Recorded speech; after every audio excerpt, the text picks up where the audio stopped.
The crowd inside the Riverside Performing Arts Center never knew the girl in the corner was blind. Not yet. They only saw a child touching the edge of a piano bench, fingertips searching carefully, as if she were trying to memorize the shape of silence. No one imagined that within the next few minutes, every person in that hall, including one of the most famous pianists in America, would fall completely still because of her. This story begins earlier that afternoon, long before the applause, long before the tears, long before her name traveled across social media. It began in a small bus station on the edge of a quiet town, where 12-year-old Harper Daniels sat beside her grandmother, holding a cane across her lap and tapping it lightly against the floor while she waited. Harper was born blind, but her grandmother, Evelyn, always said she wasn't missing anything. Evelyn believed that Harper saw the world differently, through feeling, through sound, through a kind of understanding that didn't depend on sight.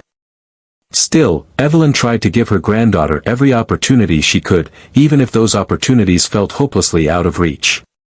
That day, they were traveling to see a charity music workshop hosted by the legendary pianist Weston Hale. Weston was one of the most celebrated classical musicians in the country, known for his flawless performances and strict personal standards. Harper had listened to recordings of his concerts so many times that she could hum every note. But they weren't going to meet Weston. They couldn't even dream of that. They were only going to sit in the audience. Tickets were free, that's all they could afford.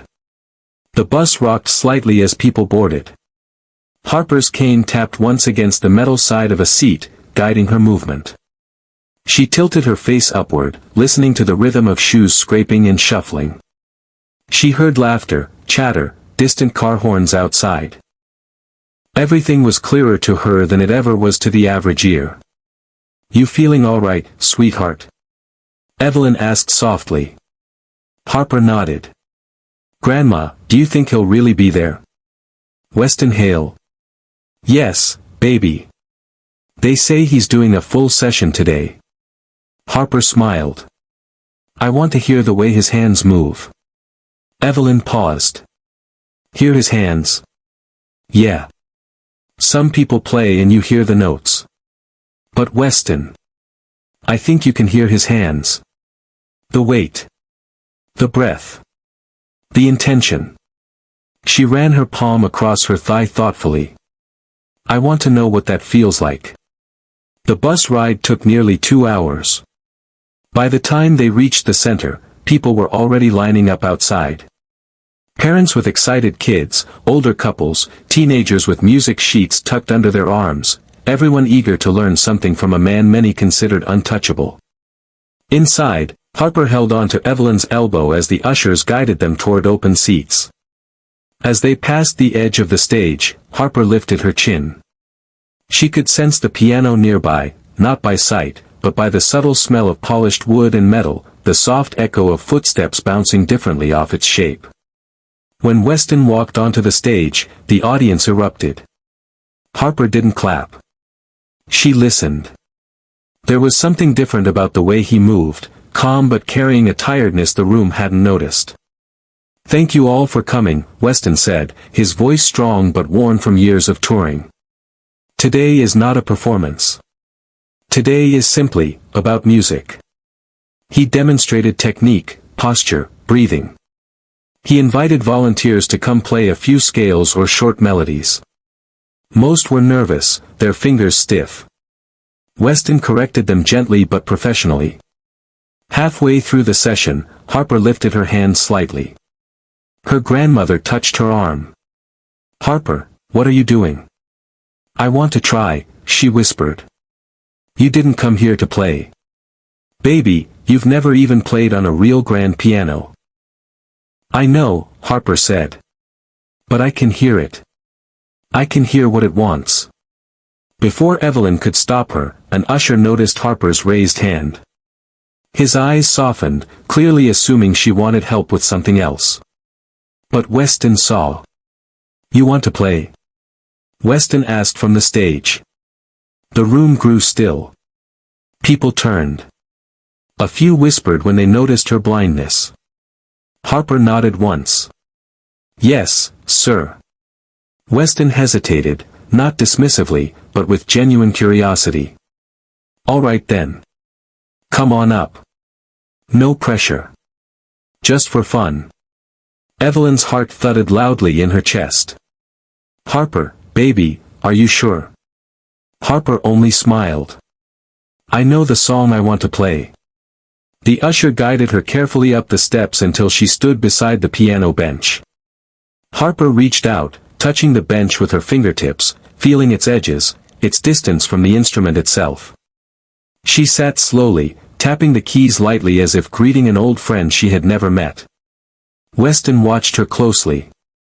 The crowd shifted in their seats. "What would you like to play?" he asked. Harper placed both hands gently on the keys. "My song," she said. Weston blinked. "Your song?" "Yes, sir. It comes from the way the world sounds to me." And with that, Harper pressed the first note. The room fell into absolute, breathless silence. The moment Harper's fingers touched the keys, the sound that rose from the piano didn't seem possible. Not from a child. Not from someone blind. Not from someone who had never touched a grand piano before that day. Her hands moved with a kind of quiet certainty, as though they were remembering something from a dream she'd never told anyone about. The melody wasn't perfect, but it was breathtaking. Each note seemed to rise, land, and break open with emotion, like she was translating the world she lived in into music the rest of the room had never known. Weston leaned forward, elbow on his knee, studying her with an expression no one had seen from him before. It wasn't awe. It wasn't shock. It was something deeper, an almost pained recognition. Harper's head tilted slightly as she played, listening to every vibration, every shift of the piano's breath. Her song moved like a story, soft at first, then trembling with something fragile and hopeful, then lifting again into a place that felt like sunlight breaking through a dark room. The audience didn't move. Evelyn pressed her hand over her mouth, tears sliding down her face before she realized she was crying. Weston slowly stood. Harper's fingers kept flowing, never hesitating, never searching for the keys. She didn't need to see them. She knew them by sound, by feel, by instinct. The melody traveled from one octave to the next like someone walking barefoot through memories. When she finally released the last note, letting it fade into the hushed air, the silence that followed was so complete it almost hurt. Then the applause hit. A wave of clapping, shouting, people rising to their feet. Some cried. Some held their hearts. Evelyn held on to the edge of her seat, overwhelmed. Harper turned her head slightly, confused. "Did I do something wrong?" Weston shook his head. His voice caught before he could speak. "No, you did something extraordinary." He stepped toward her, his footsteps slow, careful, as though approaching something sacred. "Harper," he said quietly, "how long have you been playing?" She lifted her hands from the keys. "I don't really play. I just listen. The world makes music all the time. I just put it together." "Who taught you?" "No one," Harper said. "But when my grandmother cooks breakfast, I hear melodies in the sound of the pans. When cars go by, the motors tilt the notes. Even when people cry, the air changes. Everything has a rhythm. I try to follow it." Weston swallowed hard and took a seat beside her on the bench. The audience held its breath, watching a man known for excellence look humbled by a 12-year-old girl. "Play the beginning again," he whispered. Harper nodded and placed her hands gently on the keys. But before she could play, Weston lifted his hand. "Wait," he said softly. He looked toward Evelyn in the front row. "Ma'am, may I speak to you?" Evelyn's chest tightened. She stood, stepping carefully down the aisle until she reached the front of the stage. Weston helped her up the steps, something he had never done for any parent or guardian in all his years. He turned to her gently. "Your granddaughter has a gift that is, beyond anything I've ever encountered. This isn't just talent. It's something rare. Something I've only ever heard once before in my entire career. Harper turned her head toward the sound of his voice. Whose? Weston hesitated. My own teacher. The room fell silent again. He took a slow breath. I lost her when I was young. She believed music was not learned, it was remembered. She said some people didn't need sight because their hearts already saw the notes before their hands touched the keys. He looked at Harper. You play exactly the way she described. Evelyn's voice trembled. Mr. Hale, we don't have money for lessons. Harper plays at home on a plastic keyboard that barely works. We're grateful just to be here. Weston raised his hand gently. Evelyn. I'm not offering lessons. He turned back to Harper, emotion rising in his voice. I'm offering mentorship. Full sponsorship. Instruments. Travel. Training. Everything she needs. No cost. No expectations. Just music. Evelyn shook her head, overwhelmed. Why? Why would you do that for us? Weston looked at Harper, and his voice softened into something almost broken. Because I saw myself in her. And because if someone like her goes unheard, then music loses something it can never get back. Harper's chin trembled. You really think I could be good someday? Weston knelt beside her. Harper, you're not going to be good someday. You're good right now. And one day, if you're willing, the world will hear what I just heard. Evelyn finally burst into tears, covering her face. Harper reached out, searching for her grandmother's hands, and Evelyn clasped them tightly. Weston touched Harper's shoulder gently. I'd like you to come perform at our summer program in Boston. We'll arrange everything, travel, lodging, equipment. All you need to do is bring what you brought today. What's that? Harper asked. Your heart.